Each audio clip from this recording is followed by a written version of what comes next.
మధుని బాలరాజుని తీసుకువచ్చి అసలు నిజాన్ని బయటపెట్టి దేవాని అరెస్ట్ చేసిన సత్యభామ నిజంగానే సత్యభామ దేవా నిజస్వరూపాన్ని బయటపెట్టబోతుందా? అసలు ఏం జరిగింది అనేది ఈ వీడియోలో తెలుసుకుందాం. సత్యభామ తిలక్నైతే కలుస్తుంది. మీరు ఎందుకు దేవా గారి మీద అనుమానం పడ్డారు? ఆయన కోడల్ని ఆయన ఎందుకు కిడ్నాప్ చేసుకుంటారు అని అడుగుతూ ఉంటుంది. నేను స్పెషల్ ఆఫీసర్గా ఈ కేసుని ఇన్వెస్టిగేషన్ చేస్తున్నానని అంటుంది. అప్పుడే ఇక తిలక్కైతే మొదటి నుంచి వాళ్ళిద్దరి పెళ్ళి దేవాకి ఇష్టం లేదు. దేవా మామూలుడు కాదు. తను ఏదైనా చెయ్యాలనుకుంటే ఖచ్చితంగా సాధిస్తాడు. దేవా ఒకప్పుడు నా ఫ్రెండు. దేవా, నేను, బాలరాజు ముగ్గురం కూడా స్నేహితులమే. బాలరాజు దేవా దగ్గరే కిడ్నాప్ అయి ఉన్నాడని నా అనుమానం అని అంటూ ఉంటాడు. అసలు బాలరాజు ఎవరు అని అడుగుతూ ఉంటుంది సత్యభామ. బాలరాజు చిన్ని వాళ్ళ నాన్న అని అనగానే ఒక్కసారే సత్యభామ షాక్ అయిపోతూ ఉంటుంది. చిన్ని వాళ్ళ నాన్న అని అంటూ ఉంటే, అవును, మీ ముగ్గురం కూడా స్నేహితులమే. కానీ కొన్ని రోజులుగా బాలరాజు కనిపించడం లేదు. బాలరాజుని దేవాని ఏదో చేశాడనుకుంటున్నాను. దేవా తన మొదటి భార్య చనిపోవడానికి బాలరాజు భార్య కావేరియే చంపేసిందని ఆమెని జైల్లో పెట్టారు. కానీ బాలరాజు దేవానే తన భార్యని చంపేశాడని ఒకసారి నా దగ్గర చెప్పాడు అని అంటూ ఉంటాడు తిలక్. అయితే ఇప్పుడు గుడిలో జరిగిన సంఘటన వల్ల మధు వాళ్ళ ఇంటికి కోడలయ్యింది. వాళ్ళు ఇంటికి కోడలవ్వడం అసలు కూడా ఇష్టం లేదు అని అంటూ ఉంటాడు తిలక్. అయితే అప్పుడే ఇక సత్యభామ, మీరు అప్పుడప్పుడు నాకు అందుబాటులో ఉండండి, మీకు ఏదైనా అవసరమైతే మేము కాల్ చేస్తాము అని అంటూ ఉంటుంది సత్యభామ. సరే మేడం అని అంటూ ఉంటాడు తిలక్. తర్వాత ఇక అన్నీ కూడా ఆలోచిస్తూ ఉంటుంది. అసలు మధు వాళ్ళ పేరెంట్స్ ఎందుకు మధు గురించి చెప్పేటప్పుడు తడబడుతున్నారో, మధు ఎప్పుడు పుట్టిందో, ఎక్కడ పుట్టిందో, అసలు ఇల్లు ఎప్పుడు కట్టుకున్నారో ఇవన్నీ కూడా భార్యాభర్తలు ఇద్దరూ కూడా వేరువేరుగానే చెప్పుకుంటూ వచ్చారు. అసలు ఏం జరుగుతుందో తెలుసుకోవాలి. మధు గురించి వాళ్ళు ఏదైనా అబద్ధం చెప్తున్నారో ఖచ్చితంగా తెలుసుకోవాలి అని అనుకుంటూ ఉంటుంది సత్యభామ. అయితే ఈ లోపం మధు వాళ్ళ తమ్ముడిని అయితే బైక్ మీద ఎక్కించుకొని వస్తాడు మ్యాడీ. బైక్ మీద ఎక్కించుకొని రావడంతో సత్యభామ చూసి ఈ అబ్బాయి ఎవరు అని అడుగుతూ ఉంటే, తను మధు వాళ్ళ తమ్ముడు. మధు కోసం ఎంతో బాధపడుతున్నాడు. త్వరలోనే మధు తిరిగి వస్తుందని అలా బైక్ మీద తీసుకొచ్చాను చెప్పుకుంటూ అని అంటూ ఉంటే, సరే మ్యాడీ, నాకు ఒక వాటర్ బాటిల్ తీసుకురా అంటూ సత్యభామ ఇక మ్యాడీని అయితే పంపిస్తుంది. అప్పుడు ఇక మ్యాడీ అయితే వాటర్ బాటిల్ తీసుకురావడానికి వెళ్తాడు. మీ అక్కది చిన్నప్పుడు ఫోటో ఏదైనా ఉందా అని అంటూ ఉంటే, ఉంది మేడం, ఎప్పుడూ కూడా మా ఇంట్లోనే ఉంటాయి చిన్నప్పుడు ఫోటోలు అని అంటూ ఉంటాడు. ఆ అబ్బాయి అయితే అలాగే ఫోన్లో కూడా ఉంది, ఇది మా నాన్న ఫోను, మా అక్క ఎక్కడైనా కనిపిస్తుందేమో అని ఇదిగో ఈ ఫోన్లో ఉన్న ఫోటోల్ని పట్టుకొని తిరుగుతున్నాను. ఈ ఫోన్లో చిన్నప్పుడు ఫోటోలు కూడా ఉన్నాయి అని ఫోటోనైతే చూపిస్తాడు.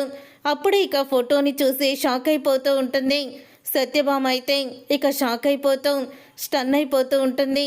అంటే చిన్నియే మధు అనమాట. మరి ఈ విషయం మ్యాడీకి ఎందుకు మధు చెప్పలేదు అని అనుకుంటూ ఉంటుంది. సరేనమ్మా, ఫోన్ ఇక ఆఫ్ చేసేయి అని అంటూ ఉంటుంది సత్యభామ. మ్యాడీ అయితే ఇక వాటర్ బాటిల్ తీసుకొచ్చి సత్యభామకైతే ఇస్తాడు. మధు గురించి ఏమన్నా తెలిసిందా అని అడుగుతూ ఉంటే, ఇప్పుడే కొంచెం కొంచెం తెలుస్తుంది, తను ఎక్కడున్నా సరే నీ ముందు నేను నిలబెడతాను మ్యాడీ అని అంటూ ఉంటుంది సత్యభామ. తరువాత ఇక దేవా అయితే పోలీస్ ఇన్వెస్టిగేషన్లో సత్యభామ చూపిస్తున్న దూకుడు చూసి దేవాలో భయం పుట్టుకొస్తుంది. ఇక నాగవల్లి దగ్గరికి వెళ్ళి ఆ బాలరాజుని ఎక్కడ బంధించావు అని అడుగుతూ ఉంటే, అప్పుడే ఇక బాలరాజుని నేను ఎక్కడో సీక్రెట్ ప్లేస్లో పెట్టానులే బావా, నువ్వు కంగారు పడుకో అని అంటూ ఉంటుంది నాగవల్లి. ఏం కంగారు పడుద్దో ఏంటో, ఆ సత్యభామని చూస్తూ ఉంటే భయమేస్తుంది, తను ఇన్వెస్టిగేషన్లో ఏం చెప్తుందని అని అంటూ ఉంటాడు దేవా. ఎప్పుడు లేనిది కొత్తగా పోలీసులను చూసి భయపడుతున్నానంటావేంటి బావా అని అడుగుతూ ఉంటుంది నాగవల్లి. కొన్ని సందర్భాల్లో అన్నీ కూడా మనకి అనుకూలంగా రావు కదా అని సత్యభామ చూస్తూ ఉంటే, తను చాలా పవర్ఫుల్ లేడీ, బాలరాజు గురించి తెలుస్తుందేమో అని కొంచెం భయం అని అంటూ ఉంటే, ఆ బాలరాజు ఎక్కడున్నాడో ఆ సత్యభామ జల్లుడు వేసినా పట్టలేదు అని చెప్తూ ఉంటుంది నాగవల్లి. తర్వాత సత్యభామ అయితే ఇక వెళ్తుంది సుబ్బు వాళ్ళ ఇంటికి.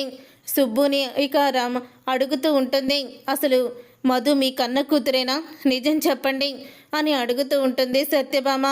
ఇప్పుడు మీరు నిజం చెప్పకపోతే నేను మ్యాడీకి మధు ఏ చిన్ని అన్న నిజాన్ని చెప్పాల్సి వస్తుంది అని సత్యభామ అనడంతో అప్పుడు ఇక సుబ్బు వాళ్ళైతే వద్దమ్మా నిజం చెప్తాము, మీరు చెప్పింది నిజమే, మధునే చిన్ని, కానీ ఈ విషయం తెలిస్తే మధుకి ప్రాణాపాయమని వాళ్ళమ్మ చెప్పొద్దని మాకు చేతిలో ఒట్టేసి తను మాట తీసుకుంది. అందుకని మధు ఏ చిన్ని అన్న విషయాన్ని మేము ఎవ్వరికీ కూడా చెప్పడం లేదు అని సుబ్బు అయితే అంటాడు.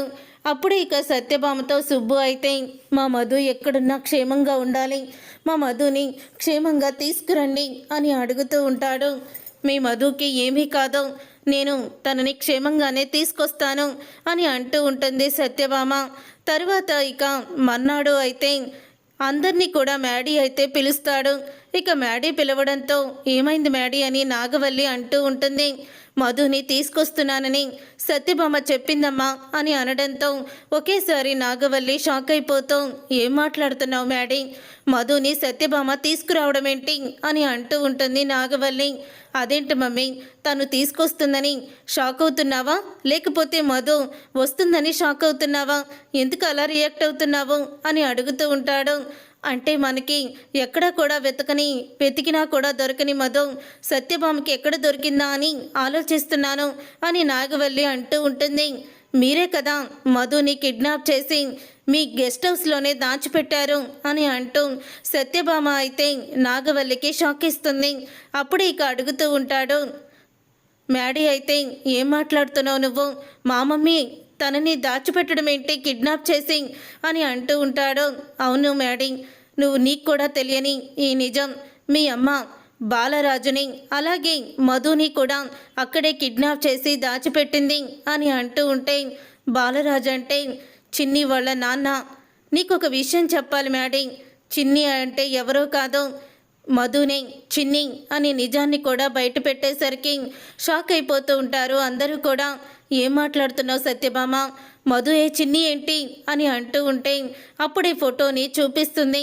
ఇక ఆ ఫోటోని చూసి షాక్ అయిపోతూ ఉంటాడు మ్యాడీ. నువ్వు చిన్నివా, ఎందుకు నా దగ్గర ఇన్ని రోజులు నిజాన్ని దాచిపెట్టావు అని మధుని అడుగుతూ ఉంటాడు. అప్పుడే నువ్వు మధు మీద ప్రేమని పెంచుకున్నట్టే చిన్ని మీద ద్వేషాన్ని పెంచుకున్నావు. నిజాలు బయట పెట్టేవరకే నేను చిన్ని అన్న విషయాన్ని బయట పెట్టకూడదు అనుకున్నాను మ్యాడీ అని అంటూ ఉంటుంది మధు. అసలు నువ్వు ఎందుకు మధుని కిడ్నాప్ చేయించావమ్మా అని అడుగుతూ ఉంటాడు నాగవల్లిని. అవును, బాలరాజు ఎక్కడ, మా అమ్మని చంపిన హంతకుడు అని అంటూ ఉంటే మీ అమ్మని చంపిన హంతకుడు బాలరాజు కాదు, మీ అమ్మని చంపిన హంతకుడు మీ నాన్నే అని నిజాన్ని బయట పెడుతుంది సత్యభామ. అది విని ఒక్కసారే దేవా షాక్ అయిపోతూ ఉంటాడు. నీకేమన్నా పిచ్చి పట్టిందా, నేను నా భార్యని చంపడం ఏంటి, నా భార్యని నేను ఎలా చూసుకున్నానో వీళ్ళందరికీ కూడా తెలుసు అని అంటూ ఉంటాడు దేవా. అప్పుడు ఇక బాలరాజు వస్తాడు. మ్యాడీ, అసలు మీ అమ్మ ఎలా చనిపోయిందో తెలుసా, వీడు దేవా ఆస్తి కోసమే మీ అమ్మని పెళ్లి చేసుకున్నాడు, కానీ మీ తాతగారు ఆస్తిని ముగ్గురు కూతుళ్ళ పేరు మీద రాసి తను చనిపోయాడు.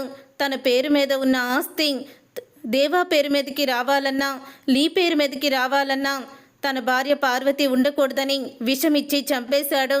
విషమిచ్చి చంపేటప్పుడు నా భార్య కావేరి చూసింది. పోలీసుల్ని తీసుకొచ్చేసరికి నన్ను డబ్బుతో కొనేసి తిరిగి నా భార్యని నేనే అరెస్ట్ చేయించేలా చేశాడు. మీ నాన్న అంత దుర్మార్గుడు అని నిజాన్ని బయట పెడతాడు బాలరాజు. అప్పుడే నాగవల్లి, బాలరాజు చెప్పింది నిజమేనా, మా అక్కని నువ్వు చంపావా అని నాగవల్లి ఇక దేవాని అంటూ ఉంటుంది. అప్పుడే ఇక వీడియో చూపించేసరికి నిజమని ఒప్పుకొని తల వంచుకుంటాడు దేవా. నువ్వింత దుర్మార్గుడని నేను అస్సలు కూడా అనుకోలేదు. నువ్వింత దుర్మార్గుడని తెలిస్తే నిన్ను పెళ్లి చేసుకునేవాడిని దాన్నే కాదు, అంటే రెండో వాటా కూడా పోతుందని నువ్వు నన్ను పెళ్లి చేసుకున్నావా అంటూ నాగవల్లి అయితే ప్రశ్నిస్తుంది దేవాని. చూసారుగా ఫ్రెండ్స్, రాబోయే కథలో ఖచ్చితంగా ఇలాగే జరగబోతుంది. మరి ఇలాగే జరగాలని మీరు కోరుకుంటే తప్పకుండా వీడియోని లైక్ చేసి ఛానల్ని సబ్స్క్రైబ్ చేసుకొని పక్కనే ఉన్న గంట సింబల్పై ఆల్ అని క్లిక్ చేయండి.